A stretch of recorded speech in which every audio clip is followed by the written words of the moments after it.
everybody, it's Brad Klein again with Survivor Classic Car Services. First video I did was on starting a business, having the right philosophy, doing it the right way, and for the right reasons. So make sure you check that video out. Next video I wanted to do was kind of on what I think is the next most important thing, or maybe even the most important thing in getting your business up and running and maintaining it and growing. This leads into all of that. So, and that is hiring the right people. Make sure you hire people that understand your philosophy and feel the same way. Make sure you hire people that get it, essentially. You know, they understand what you want to accomplish. They see the same vision. They feel the same way about customers, the business, the industry, your product, you know, whatever it may be. So for me, with a classic car dealership, it's making sure that I have people that like classic cars, enjoy them, understand them, enjoy going to car shows, enjoy talking to car people. But more than that, making sure they understand the philosophy of taking care of the customer. You know, some of the stuff we talked about in the first video of treating people right, building a brand based on honesty and integrity, making sure we get that repeat and referral business is extremely important. And everybody on the team needs to understand that. Treat people well, to be honest with them, to take care of them, answer their questions, handle their complaints when they arise. It's crucial. So, you want to make sure when you're hiring people that you're really diving in. Don't be lazy when you get an application. I've done that in the past when I've just been too busy to really dive into things, and 99% of the time it backfires on you. So take that time to reach out to former employers, and see what they have to say about them. There's a general kind of social norm that says you shouldn't talk bad about prior employees. So you're typically not going to get maybe the whole truth from an employer, but you'll be able to tell from the way they talk about that person. Was this a person that they were really excited to have on their team that they were sad that they lost? Or was it somebody that was just kind of filling a void, never really impressed them all that much? You should be able to get that vibe based on the way they talk about them. So make sure you reach out to those former employers, reach out to the personal references if you get them. Even do a little diving and digging in on social media and things like that to see what are they posting for the public to see. Does it go hand in hand with what you want your business to represent? Diving into Facebook and Instagram and whatever else and seeing what are these people putting out there that to say, this is me, this is who I am when I'm away from work. And again, does that kind of vibe with what you want your business to represent?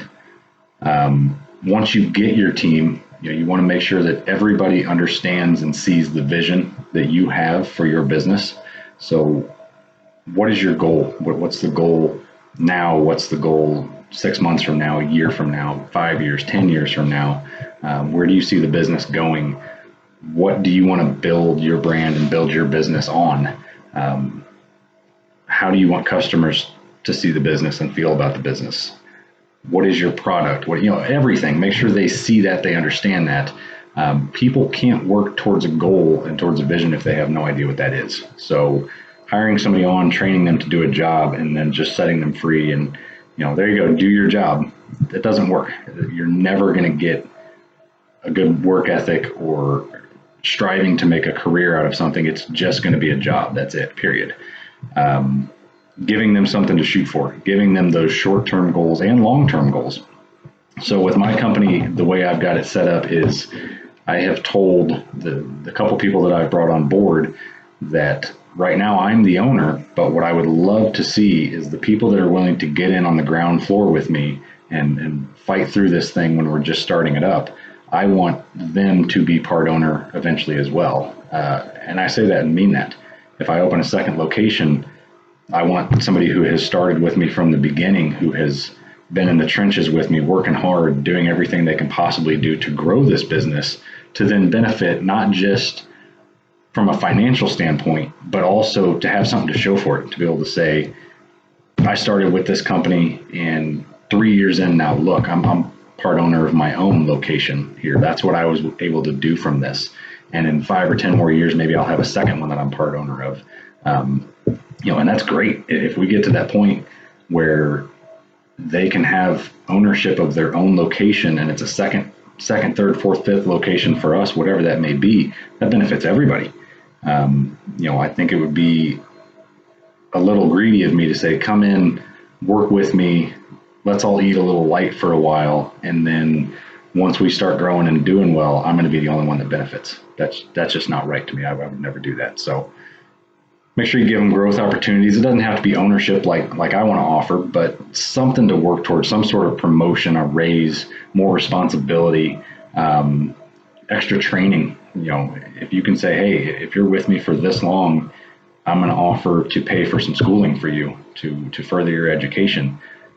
It's going to make them want to stick around. It's going to make them better educated and maybe even be able to offer something to your business that they couldn't before they received that training. So again, it's a win-win. Why wouldn't you want to do that?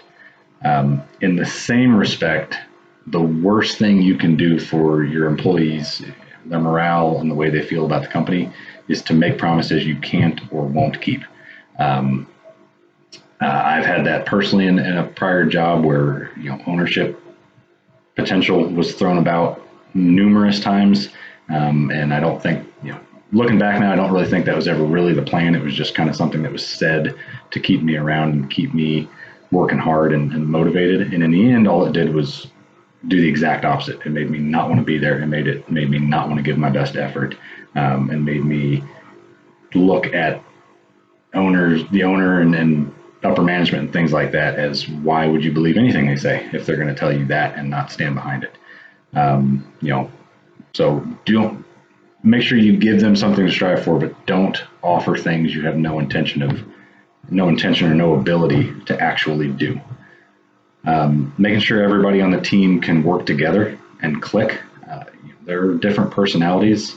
Not everybody has to be friends outside of the business to make it work, but everybody should be able to be friendly in the business. So personalities that can get along and understand that every member of the team is important. Everybody has a job to do. It takes everybody doing their job to make the business successful.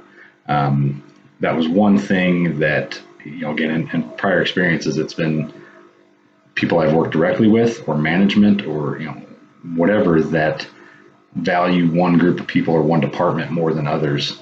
The sales department is the superstars of the company, and it builds this feeling of, well, we're the superstars. We don't need this other department. They're just doing busy work and they're doing this and this and this, when really everybody in the business has a role and everybody's role is important. And you take out one piece of that and it falls apart. You want to make sure everybody understands that, or you're going to have these different departments and different people butting heads, and that's horrible for business. Everybody should be striving to work together to make everybody else's job easier and to make the business more successful. If you've got this infighting and drama, all it does is waste time and make people not give it their best effort. Again, having one negative person, one cynical person, one untrustworthy person can bring that whole thing down. So really, really, really take the time to be careful who you hire. Make sure you understand the type of person they are. Have them for a phone interview. Have them come in and do an interview in person. Take them out to dinner. See them in that regard.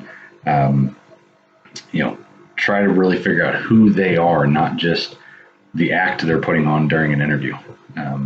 And sometimes you might do all that and you still might get fooled, and a few months later go, wow, that's not the person I thought I hired. It'll happen. Absolutely. It's going to happen. But the more time and effort you put into it on the front end, the less likely that's going to happen to you. I've learned over the years to make sure you're hiring on personality and character. Those are things that you cannot train. You cannot train somebody to have a good personality and be generally a helpful person and a customer-oriented person. You can train skills. You can train somebody how to sell something. You can train somebody about your product, but you can't train and you can't change personality. So don't say, wow, this person has great sales experience and they were the best salesman in their position so many years in a row or so many months in a row or whatever, employee of the month, X amount of times. Their personality is horrible. but I want to sell stuff. That's great, but at the end of the day, that's not going to work out. That's a very short-term fix to, I'm going to have great sales now, but then every customer is going to be upset about it, for the next 6 months, and eventually I'm going to have to fire that person. Try to get it right the first time. And again, you can train somebody to be a better salesman, to follow up more with customers, to be better on paperwork, whatever else, but you can't change a personality. One thing I've learned, if you're starting a business that has anything to do with sales, which most of them do, you're either selling a product, you're selling a service, you're selling something, be wary of hustlers. And what I mean by that, I've been burned on this a few times in the past, is hiring somebody that you feel like this person could sell anything. This person could sell anything to anyone. They have that type of personality. And as a sales manager, that's very, very attractive. Oh yeah, I want somebody that can answer the phone and sell anything to anyone. That's great. Yeah. At the end of the day, though, what I've learned is that hustlers, that type of personality, typically in my experience, 100% so far in my experience, those guys that can sell anything to anyone are looking out for themselves more than they're looking out for your company. So they're looking at, how do I make $100 versus how do I put that $100 to the company? And they're going to find ways. That's what hustlers do. They're going to find ways to make themselves money. And it's going to be at the loss, a loss to your company or a loss to your customer, one of the two. And either way, that doesn't end well. So if you're thinking about hiring somebody that has that hustler personality, it may work out, but in my experience, you're gonna have to watch that person very, very closely to make sure the company's coming first, not their own personal pocket, their pocketbook.